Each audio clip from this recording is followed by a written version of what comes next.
Good old days has been cut from this particular video for various reasons.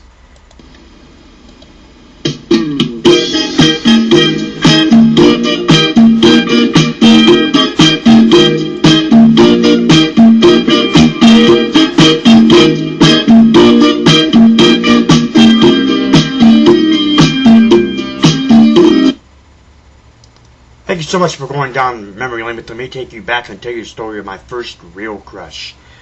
My first crush was on Tina Stark, going to the Planet Archives there in the vault of memory lane and check out A Weird Situation. Funny time that was there with Tina Stark. But nonetheless, my first real crush was on a girl named Sarah Cave. Back in about late 1980, going into 81. My mom and dad, of course, had divorced. And Mom and I had lived in a trailer there there in Mineral City, Ohio. My dad had moved in with my grandpa Alfred. Of course, us kids called him Pap, and my grandma Emma, his parents, Pap and Grandma Emma. They're in Bolivar there. He moved in with them, and Mom and I had kept the trailer. Well, Mom's good friend Diane Abel had problems with her husband Wilbur. And they had separated or whatever, was going to go through divorce proceedings or whatever. So Mom moved Diane in, and Diane's two girls, her oldest daughter Christina, of course we called her Tina, and her daughter Laura. Nonetheless, they went to school at Tusky Valley High School, and they ended up being friends with a girl named Elsa Cave. And Elsa had a little sister. Her name was Sarah, and some odd reason or another, I forget exactly to the extent of how it went, but I know that me and Sarah had gotten hooked up. Sarah, back then I was probably late 1980 into 81. I was probably I was about 7.5, going on 8 years old. I can remember Sarah.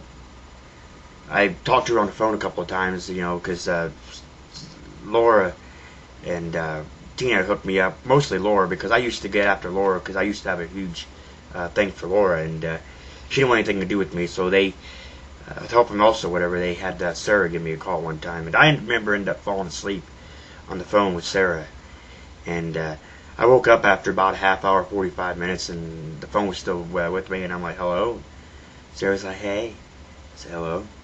She goes, did you sleep well? I said, yeah. You're still on here? She's like, yeah, I was listening to you sleep. So sweet. So, and Sarah was very advanced for her age, about 6.5, 7 she was, and she was very advanced for her age, believe it or not. And I really got her going when I took Necklace candy and mixed it with orange juice. Called it Sarah Delight. A lot of other things I called it Sarah Delight. I told her that meant that each time I drank that special concoctions that I had come up with, those Sarah Delights, I was thinking of her. I was always thinking of her. And she ate it up. I invited Sarah to my birthday party, my 8th birthday party, and she came up to me, and she tried to do whatever she could to get me to talk to her, and I went and talked to her, and she just nonchalantly started singing this song to me.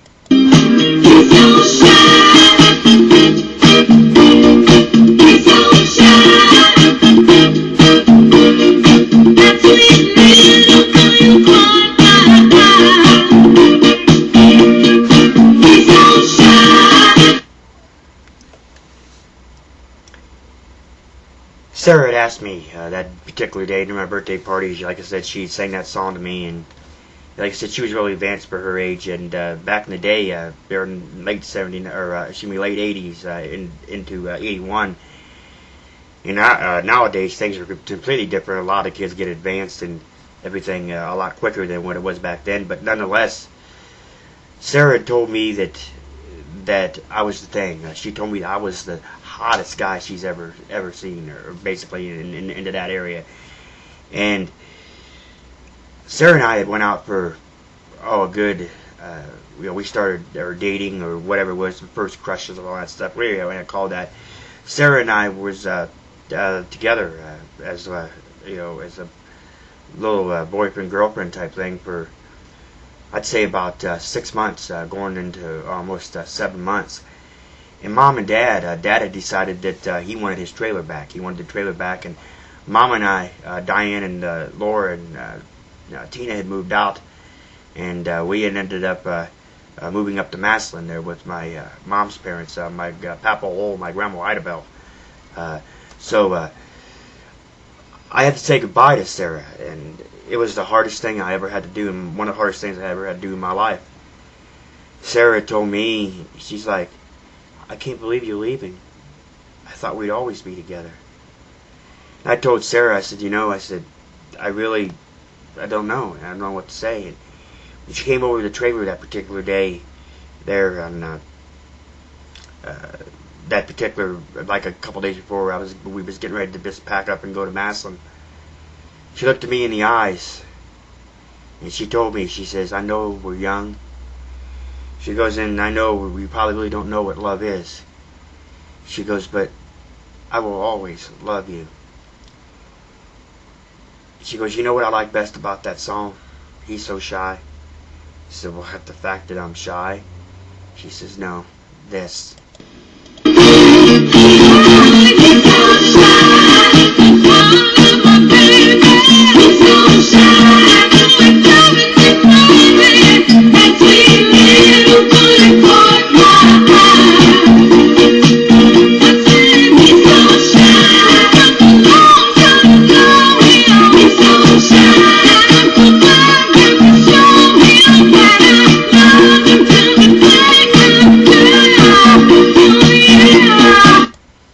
She says, I'll love you to the day I die. She told me, she says, no other guy will ever have the most gorgeous blue eyes I've ever seen in my life. And no other guy will ever come comparison to you. She told me, she said, please remember me. Always remember me. I gave her a kiss and a hug that day. First girl I ever kissed. First girl I ever hugged, for that matter, other than just a sibling or whatever it was, or not a sibling, but a relative or whatever. First actual girl I've actually hugged and kissed. Sometimes I look back and I wonder exactly those words that she uttered to me. I love you to the day I die. I wonder if today she's still thinking of me, as I often do of her. And I really shouldn't do that, but I do. I often think back to Sarah Delights. I often think back to her in general, and exactly is she really still thinking of me? A lot of other things happened along the way in that 6-7 month span of me and Sarah.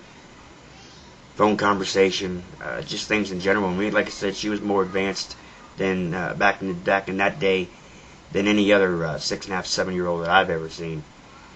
But I'll never forget Sarah Cave, my first crush.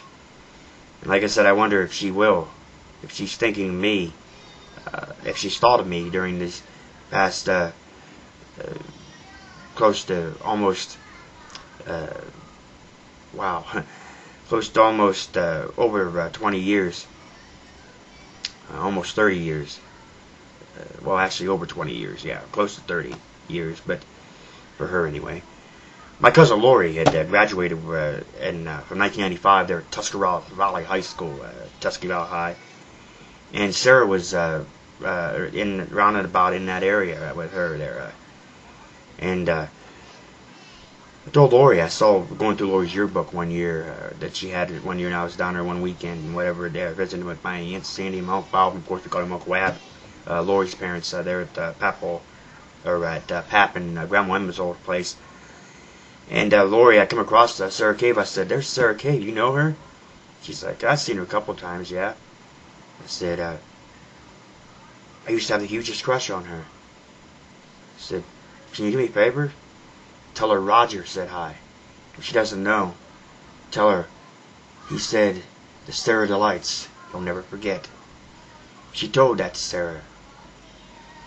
She said Sarah had a big smile on his face, or on her face. Excuse me, and told me hi. But I will never ever forget, never ever forget my first crush, Sarah Kay. And I just wonder, does she still have a feeling for me? Does she still feel it deep inside her heart? Thank you so much for going down memory lane with me. I'll catch you next time.